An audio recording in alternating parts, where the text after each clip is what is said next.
Hello everyone. ह्या व्हिडिओमध्ये आपण पार्टनर कोड चेंज कसा करायचा हे बघणार आहोत. एक्सएमचे ऍप्लिकेशन अपडेट झाल्यामुळे थोडासा पार्टनर कोड चेंज करण्यासाठी मे बी तुम्हाला प्रॉब्लेम येत असेल.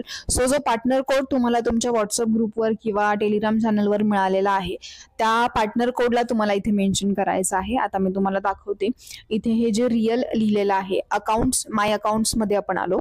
इथे ॲडिशनल म्हणजे प्लस सिम्बॉल आहे त्याच्यावर आपण क्लिक करायचंय.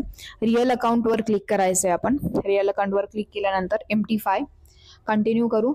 स्टँडर्ड अकाउंट आपण ओपन करतोय. एक स्टँडर्ड अकाउंट एक अल्ट्रा लो अकाउंट तुम्ही ओपन करू शकता.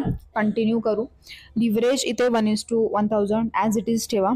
अकाउंट नेम तुम्हाला जे काही ठेवायचं आहे ते तुम्ही ठेवू शकता. समजा आता अकाउंट 1 मी याचं नाव ठेवते आणि enter here have a partner code enter here याच्यावर क्लिक करायचंय. कंपल्सरी हे तुम्हाला ऑप्शन टाकायचं आहे कारण हे जर तुम्ही टाकलं नाही तर तुमच्या अकाउंटचं जे काही व्हेरिफिकेशन आहे ते आमच्या अंडर होणार नाही. सो आता सपोज हे आपलं पार्टनर कोड आहे तो पार्टनर कोड आपण मेन्शन केलेला आहे. आय डिक्लेअर वर क्लिक करू. कंटिन्यू करू. ट्रेडिंग अकाउंटचा एक पासवर्ड ठेवायचा आहे आपल्याला. कंप्लीट करू आपण याला.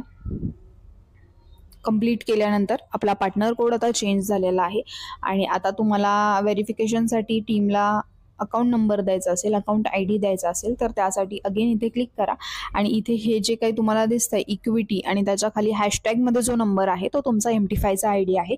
तोच ID तुम्हाला टीमला शेअर करायचा आहे आणि फ्री ऑफ कॉस्ट कोर्स तुम्ही आमच्या अंडर अकाउंट ओपन केल्यानंतर घेऊ शकता. सो हेच आहे. याच पद्धतीने तुम्ही पार्टनर कोड चेंज करायचा आहे आणि इतर अकाउंट्स तुम्ही डिलीट करू शकता. आता डिलीट कसं करायचं.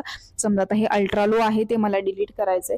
त्याच्यावर मी क्लिक केलं आणि मॅनेजवर क्लिक करायचं. Close account. सो मी परत इथे अकाउंट क्लोज पण करून टाकला. आता याच्यामध्ये थोडासा फंड आहे काही डॉलर्स आहेत सो ते आपल्याला आधी विड्रॉ करावे लागतील आणि मगच ते अकाउंट क्लोज होईल. सो ही क्लोजिंगची पण प्रोसिजर आहे. ओके. Thank you so much.